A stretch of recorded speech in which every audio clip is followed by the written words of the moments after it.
1983 was a big year for motocross, and especially for the 125 class.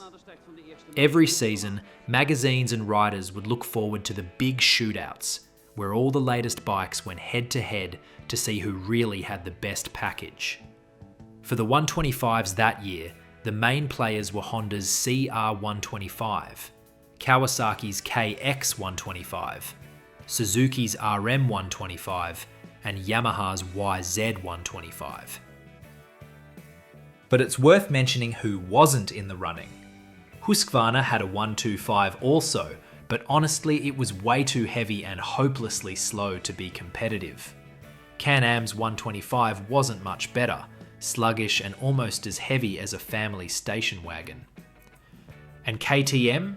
They actually had a really good bike, but it came at an outrageous price, and it was already scheduled to be replaced by an all-new model, so it wasn't really fair to include that one. Now, to set the stage for context purposes, let's rewind a year to 1982. Suzuki's RM125 walked away with the win. It wasn't the most powerful, and it wasn't the flashiest, but it was a balanced package, and that carried it to victory. But the people in the know were already saying, there's no way Suzuki could win again in '83 unless they completely overhauled what was essentially a several-year-old design. Honda tied with Yamaha for second place, and Kawasaki ended up trailing in last.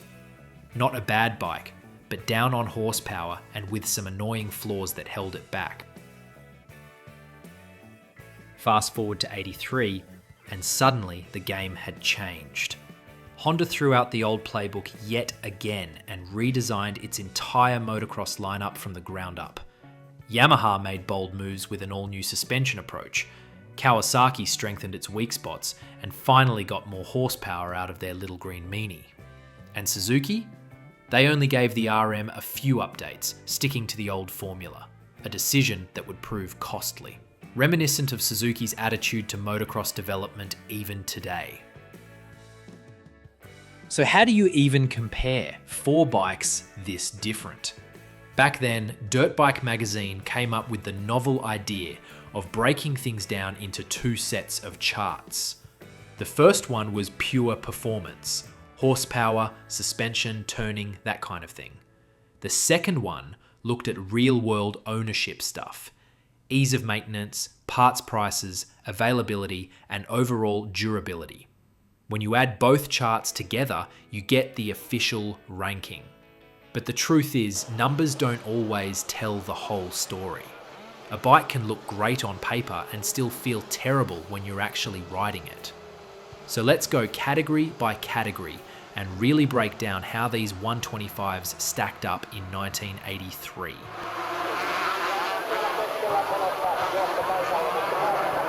Horsepower. If raw horsepower was your game, the Kawasaki KX125 was a clear winner. The green machine had the most muscle, and under most conditions it would simply pull away from the others. Right on its heels was Yamaha's YZ125.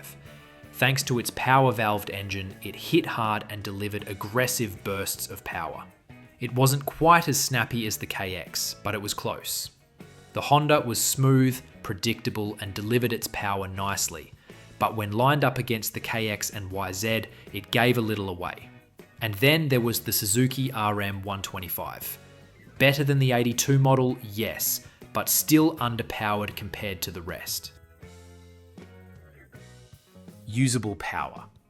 Now, horsepower numbers are one thing, but usable power is what really matters for most riders, especially beginners and novices, which is a big portion of the 125 market. Here, the KX and YZ tied for first. Both bikes gave you plenty of strong, easy-to-use power without having to scream them at full throttle every second. The Honda had a nice spread of power and revved cleanly, but it just didn't pull as hard down low as the KX and YZ. The Suzuki struggled the most here. It had a noticeable flat spot off the bottom, which forced riders to keep it buzzing up high just to stay competitive. Suspension up front was another key category. None of the four bikes had what you'd call great forks in 1983, but Honda's CR125 came out on top.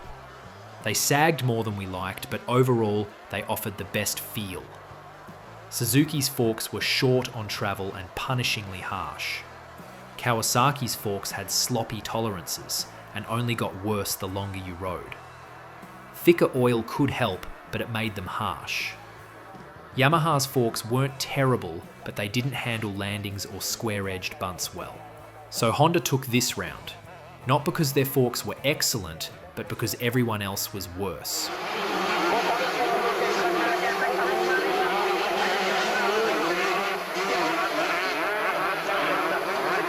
Rear suspension. In the back, Suzuki still had an ace up its sleeve. The RM's full floater suspension was the class leader. Kawasaki's rear end was good too, handling most big hits nicely, but it wasn't quite as plush as the RM.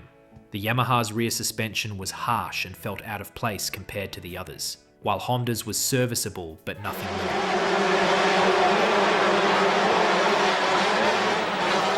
Acceleration.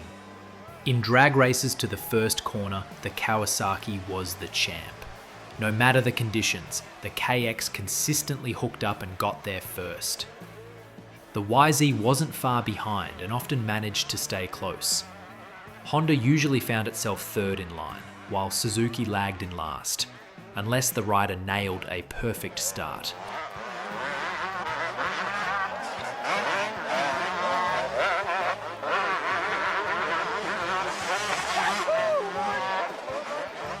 Turning. This was where Honda really showed its strength. The CR125 was nimble, sharp, and versatile. It could cut inside, sweep outside, or rail a berm with confidence. The low seat height gave it a planted, controlled feel in corners. Kawasaki's KX was ranked second. Tall, easy to move around on, and solid through berms.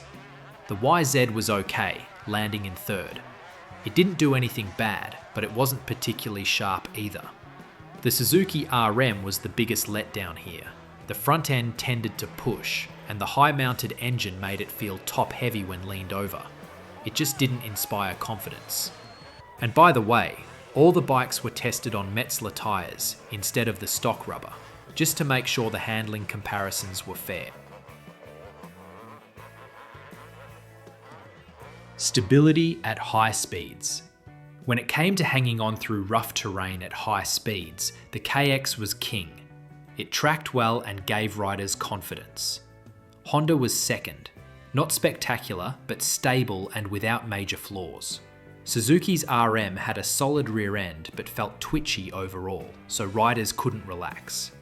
Yamaha, again let down by its harsh suspension, was the handful of the group. Shifting.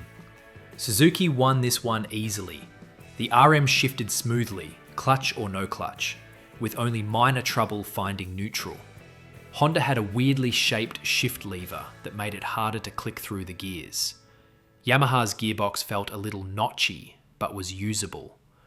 Kawasaki's was just average. Brakes. The KX took top honours here thanks to its big front disc brake.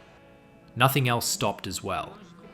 Honda's conventional brakes were surprisingly good, just a notch below Kawasaki. Yamaha had a strong front brake, but the rear end chattered badly under braking, hurting its score. Suzuki had the worst brakes, mushy rear, weak front, and that silly exposed cable design. Ease of riding. Honda shined again. The CR was simply the easiest bike to ride at winning speeds.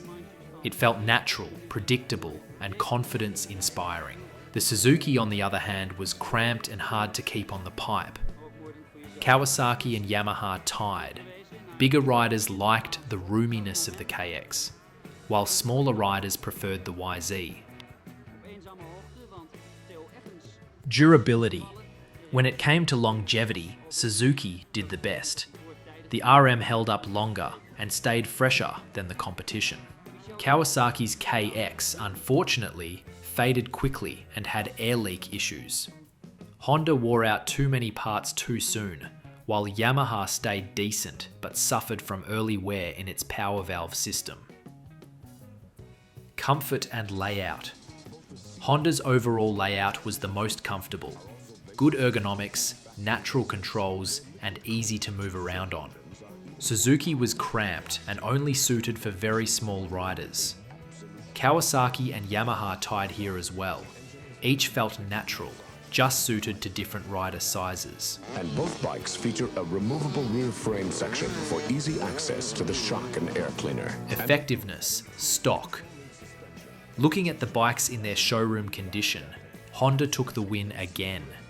Not the fastest, but the most complete package. Kawasaki came second thanks to its snappy motor, though it lost power when hot. Yamaha tied with Kawasaki, helped by good power and decent steering.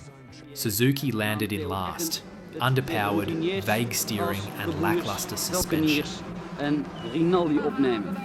Bovendien was daar het nieuwe talent uit Amerika, Jim Gibson.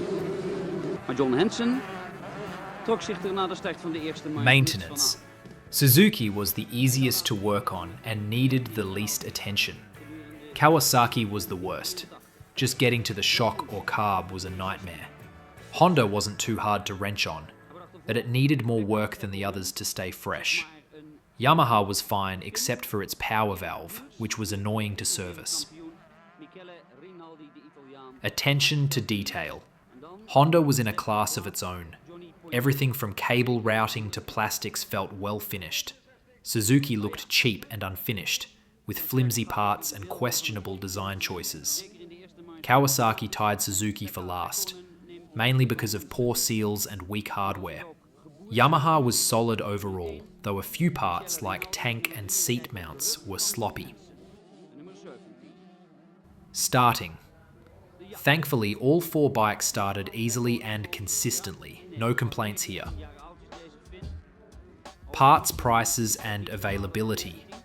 Yamaha led the way with fair parts pricing. Kawasaki was the most expensive, with some prices bordering on ridiculous. Suzuki and Honda were in the middle. As for availability, Yamaha and Suzuki were the easiest to get parts for. Kawasaki was the hardest, and Honda had its own horror stories with shortages of common items. Price tags. In 1983, the Honda CR 125 sold for $1,738. Kawasaki and Suzuki both listed at $1,739. Yamaha was the most expensive at $1,769. But keep in mind, popular bikes sold closer to retail, while the less popular models could often be found with big discounts. Special features. Kawasaki got big points for its disc brake, excellent shock, and futuristic styling. Honda and Suzuki tied for suspension adjustability. Yamaha stood out with its power valve, easy shock tuning, and strong factory support. So, when you added it all up, the winner of the 1983 125 shootout was the Honda CR 125. Kawasaki and Yamaha's YZ or YZ tied for second, while Suzuki trailed in last. What's interesting is that Honda didn't dominate any one category. It wasn't the fastest, it didn't have the best suspension, and it wasn't the strongest breaker. But as a complete package, it just worked. Balanced, competitive, and polished. That's what made it the overall winner. And the RM's fate spelled out a bigger lesson. If you keep milking the same old design year after year, you eventually get left behind. Even though Suzuki's bike was better than it had been in 1982, the other factories came charging hard. And the biggest charge of all came from Honda. And it paid off with the class win. Well, again, that's it for today. Thanks for watching. I hope you enjoyed it. Don't forget to like and subscribe, and as usual, leave your thoughts, ideas, and suggestions in the comments section below. Because as most of you already know, I love reading them, even the latest controversies. 125 versus 125, and my all-time favourite, YZ versus YZ. See you next time. Mike from Moto Toro.